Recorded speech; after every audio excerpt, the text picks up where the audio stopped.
दोस्तों आज मैं एक्सप्लेन करने वाली हूँ रिसेंटली रिलीज हुई मूवी बधाई दो। तो चलिए शुरू करते हैं। दोस्तों मूवी की स्टार्टिंग में हम शार्दुल ठाकुर को देखते हैं जिसका किरदार राजकुमार राव ने निभाया है। वो देहरादून के महिला पुलिस स्टेशन में इंस्पेक्टर है। वो अपने सीनियर से कंप्लेंट करता है कि उसे यहाँ से ट्रांसफर चाहिए क्योंकि दिन भर वहाँ पे औरतें सिलाई बुनाई करने के अलावा और कोई काम नहीं करती और बच्चों का शोर भी होता रहता है जिसकी वजह से उसे यहाँ पे बहुत ही परेशानी हो रही है। पर उसकी सीनियर उसे डांटती है कि लोग महिला पुलिस स्टेशन में आने के लिए अर्जियां देते हैं और तुम यहाँ से जाना चाहती हो। वो उसे वहाँ से भगा देती है। इधर हम शार्दुल की फैमिली को देखते हैं जो उसकी शादी के बारे में डिस्कशन कर रहे होते हैं। शार्दुल ने उनसे कहा है कि वो अपनी कलीग नाजनीन जो कि एक मुस्लिम है उससे प्यार करता है और उससे ही शादी करना चाहता है। पर उसकी फैमिली ठाकुर होने की वजह से इस शादी को नहीं मान रही होती। पर उसकी बढ़ती हुई एज को देखकर उसकी फैमिली को आखिरकार इस रिश्ते के लिए मानना पड़ता है। पर जब उसकी फैमिली इस रिश्ते के लिए मान जाती है तो शार्दुल उन्हें बहाना बना देता है कि नाजनीन की तो शादी हो चुकी है। यहाँ हमें पता चलता है कि शार्दुल को शादी करने में बिल्कुल इंटरेस्ट नहीं है, इसलिए वो अपनी फैमिली से कोई ना कोई बहाना बना के अपनी शादी को टालता रहता है। अब यहाँ से सीन शिफ्ट होता है और हम सुमन को देखते हैं जिसका किरदार भूमि ने निभाया है। वो एक स्कूल में पीटी टीचर है। उसके घर में हम उसकी मॉम, डैड और उसके भाई को देखते हैं। सुबह का समय है और उसकी मॉम ने मौन व्रत रखा हुआ है। वो सुमन से इशारे में शादी की बात करने की कोशिश करती है पर सुमन उसकी बात को इग्नोर करके वहाँ से चली जाती है। इसके बाद स्कूल में हम सुमन को अपनी फ्रेंड से एक डेटिंग ऐप के बारे में बात करती हुई देखती हैं। सुमन उसे बताती है कि उस डेटिंग ऐप पे उसने एक लड़के से दोस्ती की है और वो उसे मिलने के लिए बुला रहा है। इस पे उसकी फ्रेंड उसे उस लड़के से मिलने की सलाह देती है। थोड़ी देर बाद हम देखते हैं कि सुमन की मौसी एक औरत को लेकर उससे मिलने आई है। दरअसल सुमन की मौसी उस औरत के बेटे से सुमन की शादी करवाना चाहती थी और इसलिए वो उसे सुमन से मिलवाने लाई थी। वो औरत सुमन को अपने बेटे की फोटो दिखाती है जो कि काफी एजड लग रहा था। उसके अंकल टाइप का लुक सुमन को बिल्कुल पसंद नहीं आता। सुमन उस लेडी से बताती है कि उसकी एक बार पहले भी सगाई हो चुकी है और उसकी शादी के 2 हफ्ते पहले वो दूल्हा मर गया था। सुमन कहती है कि आपका इकलौता बेटा है, क्या आप उससे रिस्क लेना चाहती हैं? ये सुन के वो लेडी वहाँ से भाग जाती है और सुमन की मौसी उस पे बहुत ज्यादा गुस्सा हो जाती है। सुमन जब घर आती है तो उसकी मॉम उसे बहुत ज्यादा डांटती है।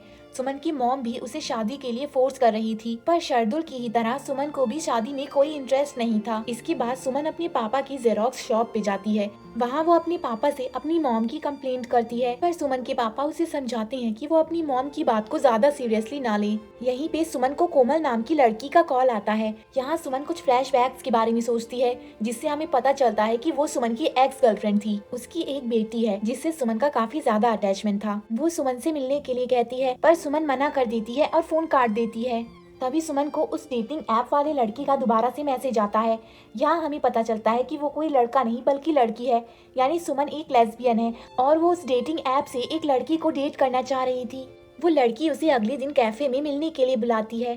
कैफे में उस लड़की का वेट करते हुए सुमन नोटिस करती है कि एक लड़का उसे देख रहा है। तभी वो लड़का उसके पास आता है और खुद को इंट्रोड्यूस करते हुए बताता है कि वो खुद ही लड़की बनके सुमन को डेटिंग ऐप पे मैसेज कर रहा था। सुमन बहुत घबरा जाती है क्योंकि वो अपना सच किसी को बताना नहीं चाहती थी। वो लड़का उससे दोस्ती करने के लिए कहता है पर सुमन उसे कभी भी खुद को मैसेज ना करने के लिए कहकर वहाँ से चली जाती है। पर वो लड़का सुमन की बात नहीं मानता और उसे बार बार दूसरे नंबरों से कॉल करके परेशान करता है। एक दिन वो सुमन के पापा की जेरोक्स शॉप में जाता है। वो सुमन को अपने साथ सोने के लिए कहता है।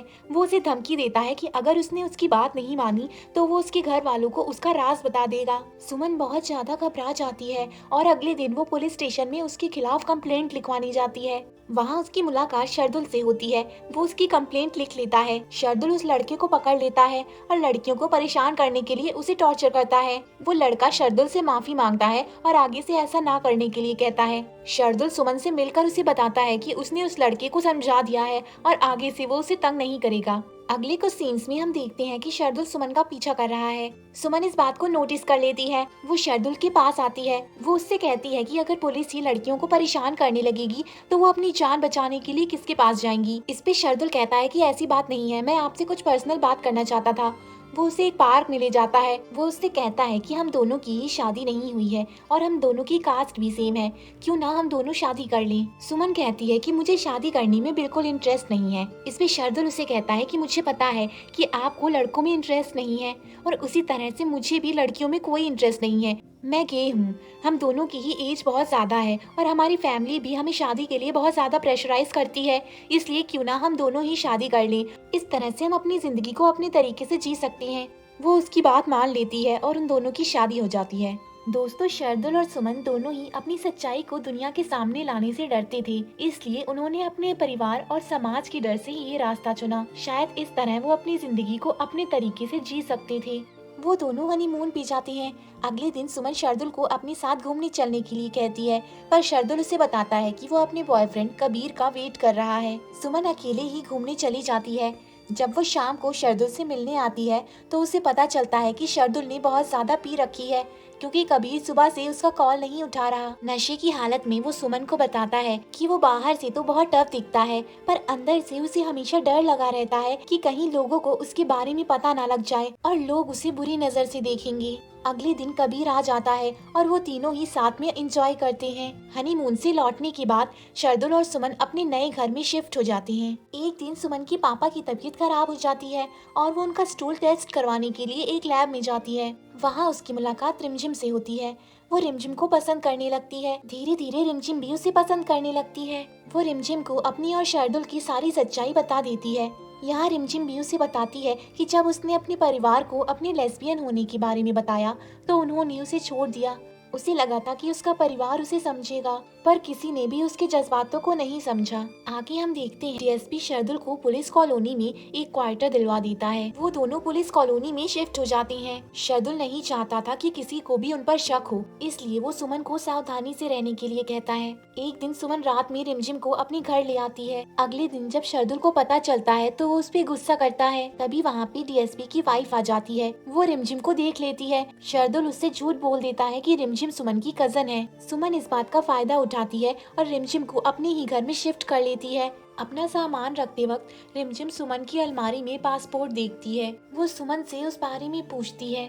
सुमन उससे बताती है कि उसकी एक्स गर्लफ्रेंड कोमल जब प्रेग्नेंट थी तो उसने ही उसकी केयर की थी और उसकी बेटी को वो अपने बच्चे की तरह समझती थी। पर जब कोमल का हस्बैंड उसे और उसकी बेटी को ले गया तो सुमन को बहुत ज्यादा दुख हुआ था। सुमन को भी बच्चा चाहिए था, इसलिए वो एक बार शादी के लिए मान गई थी। पर जब भी वो लड़का सुमन को छूता था तो सुमन को बिल्कुल भी अच्छा नहीं लगता था और शादी होने से पहले ही उस लड़की की डेथ हो गई थी। सुमन समझ चुकी थी कि अगर उसे बच्चा चाहिए तो उसे फौरन जाना पड़ेगा, इसीलिए उसने पासपोर्ट बनवाया था। रिमझिम मुझसे कहती है कि अब तो तुम्हारी शादी भी हो गई है तो तुम आईवीएफ करके बच्चा पैदा कर सकती हो, पर सुमन एक बच्चे को अडॉप्ट करना चाहती थी। आगे हम देखते हैं कि कबीर और शार्दुल का ब्रेकअप हो जाता है। शार्दुल ड्रिंक करके घर आता है। वो बहुत ज्यादा इमोशनल हो जाता है और रोने लगता है। यहाँ सुमन उसे संभालती है। इसके बाद एक फंक्शन में शार्दुल और सुमन शार्दुल के घर जाते हैं। वहाँ शार्दुल की पूरी फैमिली इकट्ठा होती है। वहाँ सभी लोग शार्दुल और सुमन से कहते हैं कि अब तुम्हें एक बच्चा कर लेना चाहिए। यहाँ शार्दुल के जीजा भी आए होते हैं जो एक डॉक्टर हैं। वो शार्दुल के साथ ड्रिंक करते समय उससे पूछते हैं कि आखिर प्रॉब्लम क्या है, तुम मुझे बता सकते हो, मैं एक डॉक्टर हूँ, कहीं तुम्हारे अंदर कोई प्रॉब्लम तो नहीं है। इस पे शार्दुल अपना पीछा छुड़ाने के लिए झूठ बोल देता है कि सुमन कभी माँ नहीं बन सकती। वो अपने जीजा से प्रॉमिस लेता है कि वो इस बात को किसी को ना बताएं। पर शार्दुल के जीजा अपनी वाइफ यानी कि शार्दुल की दीदी को ये बात बता देते हैं और इसी तरह से ये बात पूरी फैमिली में फैल जाती है और सभी लोग अगले दिन सुमन को लेके हॉस्पिटल जाते हैं उसका चेकअप कराने के लिए। वहाँ पे सुमन की रिपोर्ट्स नॉर्मल आती है। अब सब लोगों को शक हो जाता है कि शायद कुछ तो गड़बड़ है और इसलिए सब लोग शार्दुल और सुमन पे निगरानी रखने के लिए शार्दुल की मम्मी को उनके साथ देहरादून भेज देते हैं। सुमन रिमझिम को इन्फॉर्म करने की काफी कोशिश करती है पर उसका कॉल नहीं लग रहा होता। तभी नेटवर्क ढूंढते समय शार्दुल के हाथ से सुमन का फोन छूट के ट्रेन से नीचे गिर जाता है और उनके पास रिमझिम से कांटेक्ट करने का कोई रास्ता नहीं बचता। स्टेशन पे पहुंच के शार्दुल नाजरीन को कॉल करता है और उसे रिमझिम के लैब भेजता है। नाजरीन शार्दुल से रिमझिम की बात करवाती है। शार्दुल रिमझिम को बताता है कि उसकी मम्मी आ रही है और इसलिए उसे जल्द से जल्द रूम को खाली करना होगा। रिमझिम जल्दी से घर पहुँच के अपना सामान लेकर वहाँ से जाने लगती है, पर तभी उसे याद आता है कि वो अपना पर्स घर पे ही भूल गई। वो अपना पर्स लेने के लिए वापस आती है, पर तभी सुमन, शार्दुल और उसकी मम्मी भी वहाँ पहुँच जाते हैं। शार्दुल की मम्मी उसे घर पे देख लेती है। शार्दुल बहाना बना देता है कि वो डीएसपी की वाइफ की कजन है और वो टॉयलेट यूज करने आई थी। अब शार्दुल की मम्मी उनके साथ रहने लगती हैं। एक दिन वो शार्दुल को सोफे पर सोते हुए देख लेती हैं। उस दिन से वो रात भर सोफे पर बैठ के टीवी देखा करती थी, ताकि शार्दुल सोफे पर ना सो सके और उसे अपनी बीवी के साथ सोना पड़े। शार्दुल और सुमन बच्चे की बात से बहुत ज्यादा तंग आ चुके थे। काफी देर सोचने के बाद शार्दुल और सुमन डिसाइड करते हैं कि क्यों ना एक बार वो दोनों फिजिकल रिलेशन बना ले और एक बच्चा पैदा कर ले। इससे उन दोनों को इस रोज रोज के ताने से छुट्टी मिल जाएगी। पर रिमझिम को उनका ये प्लान बिल्कुल भी पसंद नहीं आता और वो शार्दुल पे बहुत चिल्लाती है। अगले सीन में हम देखते हैं कि एक गे मैरिज हो रही है, जिसमें एलजीबीटी कम्युनिटी के लोग नाच रहे होते हैं। इस मैरिज को देखकर कुछ लोग इसका विरोध करते हैं। वहाँ शार्दुल और कुछ पुलिस ऑफिसर्स भी मौजूद होते हैं। शार्दुल उन्हें समझाता है कि ये मैरिज रियल नहीं है और कोर्ट में मान्य भी नहीं है, इसलिए आपको फिक्र करने की कोई जरूरत नहीं है। और वो लोग गुस्सा करके वहाँ से चले जाते हैं। उसी मैरिज में शार्दुल एक लॉयर से मिलता है जो कि गे है और उन दोनों को एक दूसरे से प्यार हो जाता है। वो दोनों भी एक दूसरे से मिलने लगते हैं। इसी बीच हम देखते हैं कि शार्दुल की मम्मी सुमन को शार्दुल को रिझाने के लिए कुछ टिप्स दे रही होती है। सुमन इन सब से बहुत परेशान हो चुकी थी, इसलिए वो झूठ बोल देती है कि शार्दुल में कुछ कमी है, इस वजह से वो कभी बाप नहीं बन सकता। जब शार्दुल को इस बारे में पता चलता है तो वो बहुत ज्यादा गुस्सा करता है, पर सुमन उसे समझाती है कि वो लोग रिमझिम के लैब में फेक रिपोर्ट बनवाएंगे और इस तरह से वो लोग बच्चा पैदा करने के तानों से बच सकते हैं। अब वो लोग रिमझिम के लैब में वो फेक रिपोर्ट बनवाते हैं, जिसे देख के सबको यकीन हो जाता है कि शार्दुल के अंदर कोई प्रॉब्लम है और वो कभी बाप नहीं बन सकता। शार्दुल की मम्मी को याद आता है कि एक बार शार्दुल ने उनसे बच्चा अडॉप्ट करने की बात कही थी। वो घर में सबसे इस बारे में बात करती है और सभी लोग अडॉप्शन के लिए मान जाते हैं। जब शार्दुल सुमन को इस बारे में बताता है तो वो बहुत ही ज्यादा खुश हो जाती है और उसे गले लगा लेती है। वो लोग बेबी अडॉप्शन के लिए एप्लीकेशन दे देते हैं। अब अगले सीन में हम देखते हैं कि शार्दुल अपनी मम्मी को छोड़ने स्टेशन आता है, पर उनकी ट्रेन छूट जाती है। वो अपनी मम्मी को लेकर घर लौट रहा होता है, तभी रास्ते में उसे अपना बॉयफ्रेंड मिल जाता है। वो शार्दुल की मम्मी से बात करने लगता है। वो उनसे कहता है कि क्या मैं आपको मम्मी बुला सकता हूँ, क्योंकि मेरी मम्मी नहीं है। इस पे शार्दुल की मम्मी उसे खुशी खुशी अपना बेटा बोलती है। शार्दुल के बॉयफ्रेंड को समाज का कोई डर नहीं था। वो सभी के सामने अपनी और शार्दुल के रिलेशन की सच्चाई बताना चाहता था, पर शार्दुल की वजह से वो ऐसा नहीं कर पाता है। आगे हम देखते हैं कि ये लोग घर पहुंच जाते हैं और शार्दुल की मम्मी सुमन को रिमझिम के साथ इंटीमेट होते हुए देख लेती है। अब शार्दुल की पूरी फैमिली को सुमन की लेस्बियन होने का पता चल जाता है और सुमन के पापा उसे अपने घर ले जाते हैं। शार्दुल सुमन से रिक्वेस्ट करता है कि वो किसी को भी ना बताए कि शार्दुल भी गे है। इधर सुमन के घर पे उसकी मम्मी और उसका भाई उससे बहुत बुरा बिहेव करते हैं। उसकी मम्मी कहती है कि तुम इतने सालों से हमें धोखा दे रही थी, तुम मर क्यों नहीं गई। उसका भाई भी उसे परवर्ट और घटिया कहता है, पर सुमन के पापा उसे कुछ भी नहीं कहते और अपनी शॉप पर चले जाते हैं। वो अपने पापा के पास जाती है और उनसे कहती है कि मुझे दुनिया से यही उम्मीद थी, पर मुझे लगा था कि आप तो मेरा साथ जरूर देंगे।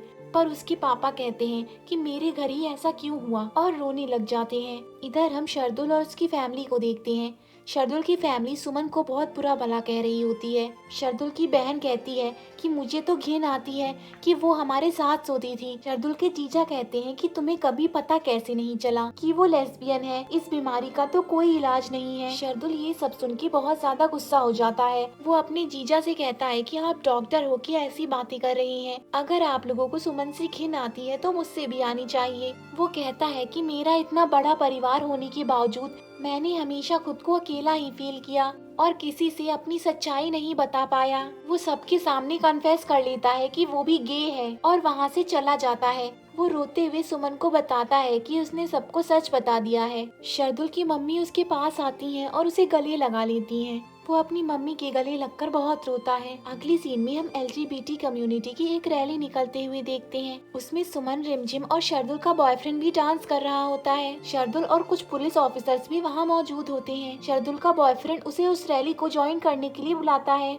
शार्दुल एक लड़की से एलजीबीटी का मास्क लेकर लगा लेता है, जिसे देखकर सुमन बहुत ज्यादा खुश हो जाती है। आगे हम देखते हैं कि शार्दुल और सुमन डिवोर्स लेने वाले होते हैं, पर तभी उन्हें पता चलता है कि उनकी बेबी अडॉप्शन की एप्लीकेशन अप्रूव हो गई है और अगर उन्होंने डिवोर्स ले लिया तो वो बेबी को अडॉप्ट नहीं कर पाएंगे, क्योंकि कानून के अनुसार कोई भी गे या लेस्बियन बेबी को अडॉप्ट नहीं कर सकता है। वो लोग डिसाइड करते हैं कि वो डिवोर्स नहीं लेंगे। मूवी के लास्ट सीन में हम देखते हैं कि 1 साल बीत चुके हैं और शार्दुल, सुमन और रिमझिम ने मिलकर एक बेबी को अडॉप्ट कर लिया है। वो लोग अपने बेबी के लिए एक पूजा सुन रहे होते हैं जिसमें उनके सभी फैमिली मेंबर्स भी शामिल होते हैं। तभी वहाँ पे डीएसपी और उनकी वाइफ आ जाते हैं और रिमझिम पूजा में से उठ जाती है, पर सुमन के पापा उसे वापस बैठने को कहते हैं क्योंकि पूजा में माँ का होना जरूरी होता है। शार्दुल भी अपने बॉयफ्रेंड को उस पूजा में बिठा लेता है, जिसे देख के डीएसपी उठ के वहाँ से जाने लगते हैं, पर उनकी वाइफ उन्हें रोक लेती हैं। शार्दुल और सुमन की फैमिली काफी खुश नजर आती है, जिससे हमें पता चलता है कि उन्होंने इन्हें एक्सेप्ट कर लिया है और इसी तरह इस मूवी की हैप्पी एंडिंग हो जाती है।